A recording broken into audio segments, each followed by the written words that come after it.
Nama Islam saya Muhammad. Bang, abang kan dulu pernah agama Kristen menjadi Islam. Bukan, itu Hindu. Hindu. Iya, bukan Kristen. Itu gimana bang? Oh, panjang perjalanannya dan memang saya belajar. Awalnya belajar tentang saya sekolah di STAH, Sekolah Tinggi Agama Hindu, yang memang khusus untuk belajar agama Hindu, tapi di situ malah banyak mendalami tentang agama Islam. Akhirnya tertarik sama Islam, terus belajar sama Islam sampai lewat kurang lebih 5 tahun lebih. Akhirnya saya putuskan masuk Islam. Oke. Bang, abang kan sekarang di dunia musik nih bang. Musik apa yang abang Dari dulu? Bukan baru sekarang. Dari dulu, saya di musik udah 18 tahun lebih. Udah hampir 20 mungkin ya, sekarang 20 tahunan. Jadi pergi dari kampung halaman di Bali ke Jakarta emang tujuannya untuk main musik. Awalnya ya ngerintisnya dari main-main di kafe, jadi musisi-musisi bayaran, sampai akhirnya bekerja di sebuah label perusahaan musik, sampai akhirnya mengerti tentang musik, akhirnya bikin lagu, akhirnya bikin aransemen, punya studio rekaman, ya alhamdulillah. Bang, mungkin bang, musik apa aja yang abang pertama kali untuk musik itu? Kalau dulu musik umum, pop, entah itu rock, entah itu pop dan berbagai jenis musik. Tapi setelah saya masuk Islam 2019 awal, saya mulai berdakwah dan mulai menggeluti musik Islami. Awalnya memang saya sedih kalau saya dakwah ke daerah atau ke wilayah-wilayah pelosok. Ini kok anak mudanya nggak ada di masjid, nggak datang ke masjid, nggak pengajian, nggak mau datang dengar ceramah, ya sibuk pacaran, sibuk main HP. Dan anak muda saat ini tidak jauh dari musik. Nah, makanya kalau musik-musik religi yang saya bikin sekarang, ini pada dasarnya musik pop biasa. Beda dengan musik-musik religi yang pada umumnya. Musik pop biasa, seperti grup band biasa, tapi yang kami rubah liriknya. Lirik misalnya ngajak untuk salawat, atau sholat berjamaah di masjid, atau ada lagu kita yang judulnya bertasbih, ada judulnya doa, kemudian ada yang kembali ke jalanmu, ada yang judulnya samudra cinta. Itu tentang seberapa besar dosa kita itu hanya sebesar kapal, dan samudra itu, lautan itu maafnya Allah. Jadi maafnya Allah itu lebih besar daripada dosa-dosa kita selama kita mau bertobat. Ya lagu-lagu seperti itu ya, harapannya bisa didengar anak muda, kemudian suka ya, akhirnya ya harapannya bisa meningkatkan keimanan mereka. Bang, ini kan anak muda ya bang ya.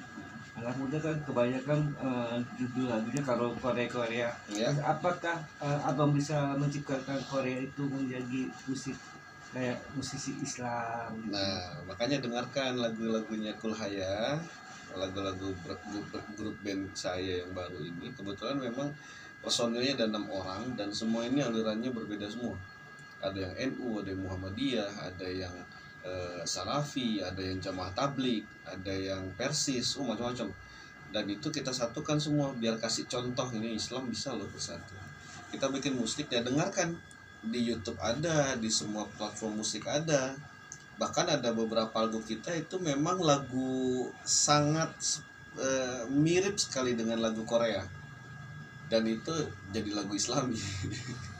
Bang, izin tentang yayasan ya bang ya. Apa abang punya yayasan untuk kayak yatim piatu atau bagaimana? Karena saya dakwah itu bergerak di bidang mu'alaf dan pemuda-pemuda hijrah. Jadi kalau di Bekasi ini saya punya namanya Dewa Putu Adi Foundation. Jadi membantu mereka yang kesulitan, terutama khususnya ya mu'alaf, pada umumnya umat Islam. Dia kesulitan mungkin ekonomi atau sembako atau kesehatan, mau operasi atau sakit atau pengurusan jenazah, ambulan gratis. Nah itu biasa kita urus, dan ini mencakup Jabodetabek sebetulnya. Tapi yang paling baru saya buat itu di Bali. Jadi sudah semakin meningkat orang-orang Bali yang masuk Islam. Dan akhirnya saya bikin di Bali itu baru berjalan 2 tahun, itu Bali Mu'alaf Development. Jadi sekarang sudah 800-an anggotanya, termasuk juga ekspatriat, orang-orang bule dari Kanada, Prancis, Amerika, Brazil, macam-macam. Alhamdulillah. Bang, izin yayasan ini ada UMKM-nya gimana, Bang? Ya, UMKM yang kita terapkan ini contoh kepada teman-teman mualaf. Jadi kita memang dalam berbisnis itu kan punya prinsip ya, jangan memberikan ikan, berikanlah pancingannya atau kailnya. Jadi kita juga ada program untuk teman-teman mualaf dan pemuda-pemuda hijrah ini adalah modal usaha. Memang kecil-kecil, nggak besar, tapi ada dan sudah banyak yang berhasil. Ada juga di Bali kampung-kampung mualaf yang awalnya satu kampung ini hanya belasan orang, sekarang sudah ratusan orang. Dan saya suka kerjasama sama teman-teman alumni ITB atau alumni kampus universitas mana, terutama yang paling banyak ITB memang. Akhirnya kita ajarkan masyarakat di kampung mualaf itu untuk bercocok tanam. Ada yang memelihara unggas kayak ayam petelur atau ayam pedaging. Ada juga yang kolam ikan. Alhamdulillah beberapa kampung mualaf sudah mandiri, bahkan sudah ada yang bisa ekspor. Kayak yang di Bali itu kebun sawo, buah naga, sama manggis itu sudah ekspor. Awalnya itu kampung mualaf dan teman-teman dari ITB yang mengajarkan bercocok tanam di sana. Ya alhamdulillah. Bang, izin untuk yayasan pendidikan nih Bang ya, yang aku dengar ini banyak di mana anak-anak itu sekolah kurang mampu. Itu bagaimana? Oh iya, sangat baik sekali. Pendidikan ini nomor satu sebetulnya. Tapi karena pertama bidang saya bukan pendidikan, kemudian juga sepertinya masih jauh dan saya belum mampu ke arah sana. Jadi saya masih di seputaran perekonomian perekonomian kecil atau UMKM kecil. Ya untuk modal-modal kecil aja. Nanti kalau misalnya ada yang mau pesantren, ada yang mau sekolah, ada yang mau beasiswa, itu saya biasanya ngubungin guru-guru aja. Ada Ustadz Adi Hidayat, ada Ustadz Bakhtiar Nasir, macam-macam. Dan saya bilang aja ini gimana ini bisa dibantu nggak? Dia anak pintar, anak cerdas, dan nggak punya biaya, dibantu untuk pendidikan. Gitu. Bang, satu lagi pertanyaan saya untuk tentang pariwisata lah istilahnya. Menurut Abang pariwisata itu bagaimana Bang? Oh, pariwisata luar biasa. Indonesia ini punya 18.000 pulau.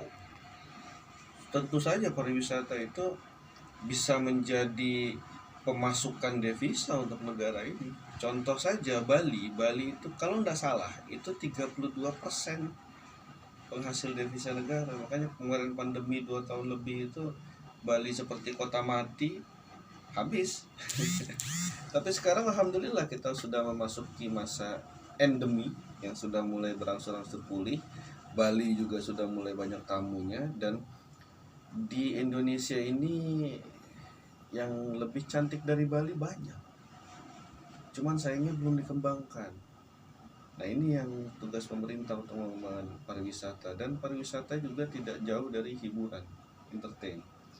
Nah, di hiburan kita, Pak Presiden Jokowi itu pernah menyampaikan pendapatan dari sektor kreatif itu lebih dari 43%.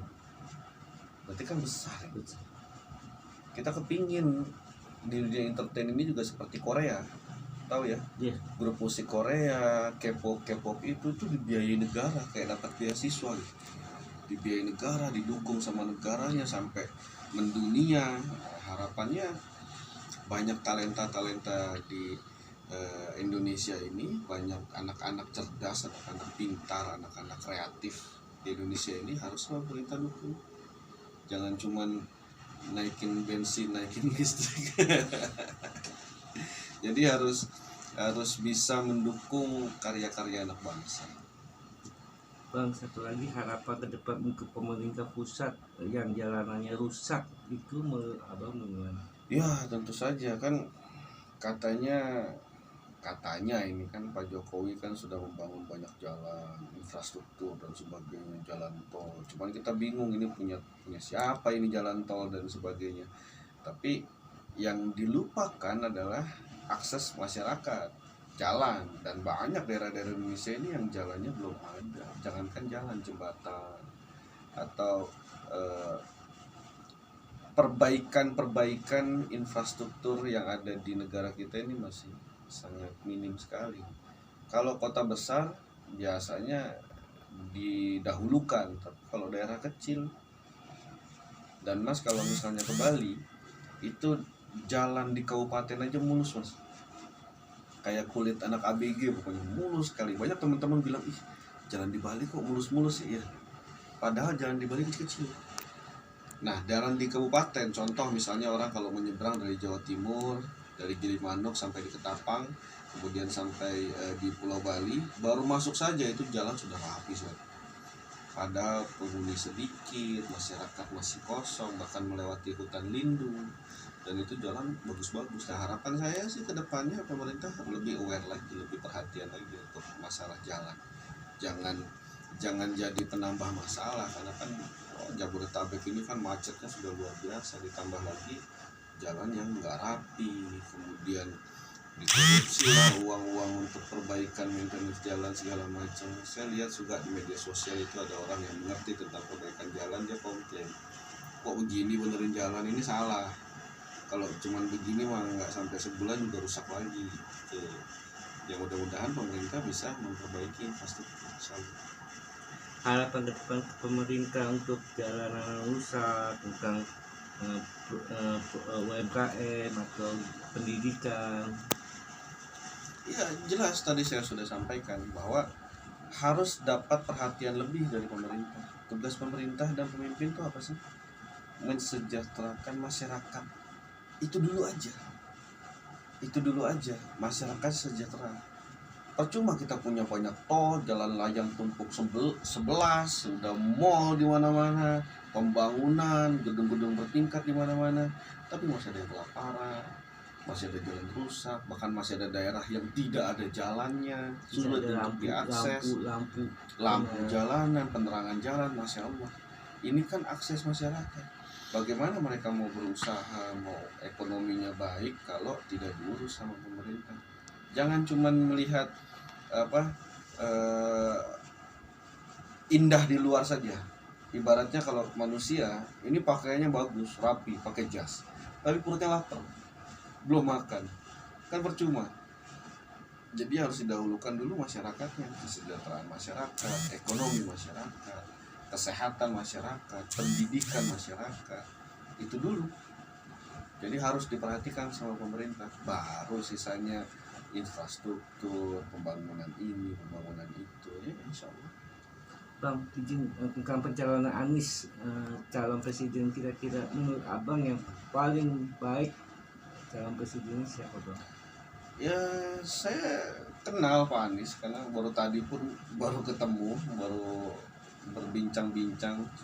Dulu waktu pamitan dari balai kota juga diundang sama beliau untuk makan siang. Tapi kalau pendapat saya dan pribadi saya sendiri, saya belum berani mencalonkan siapa-siapa. Pak Anies orang baik. Indonesia ini butuh pemimpin yang baik dan berani. Dan orang-orang yang ada sekarang, ada yang berani tapi nggak baik, ada yang baik tapi nggak berani. Tapi buat saya belum cukup gitu, belum cukup. Makanya saya mengajak teman-teman masyarakat semua untuk mendoakan saja, seperti doanya Imam Malik bin Hambal. Ditanya oleh salah seorang santrinya, wahai Imam, kalau seandainya engkau punya satu doa saja, kau diberikan satu doa kemudian dan Allah akan kabulkan doa itu, apa yang kau minta? Beliau berkata, aku akan minta pemimpin yang adil, pemimpin yang amanah, pemimpin yang bisa memimpin rakyatnya dan peduli sama rakyatnya untuk Indonesia. Betul, itu yang diminta. Kenapa? Kalau wah saya ingin jodoh yang cantik, yang ganteng, atau anak yang soleh, atau harta yang melimpah untuk ekonomi saya, itu yang ngerasain saya sendiri. Tapi kalau saya minta pemimpin yang adil, Imam Malik bin Hambal menyampaikan, kalau saya minta pemimpin yang adil, maka semua orang akan merasakan kebahagiaan. Semua orang akan merasakan kebaikan, keberkahan kalau mendapatkan pemimpin yang adil. Jadi ya semoga saja Pak Anies orang baik. Mudah-mudahan kita berdoa pada Allah, kita diberikan pemimpin yang baik untuk kedepannya. 2024 tidak ada intrik sana sini, tidak ada tipu-tipu muslihat sana sini. Nah, insya Allah Pak Anies bisa kok jadi pemimpin kita. Dan mudah-mudahan kita doakan. Kita cuma bisa doa kepada beliau supaya beliau amanah dan mampu memimpin Indonesia dengan baik. Insya Allah. Terima kasih Bang. Sama-sama.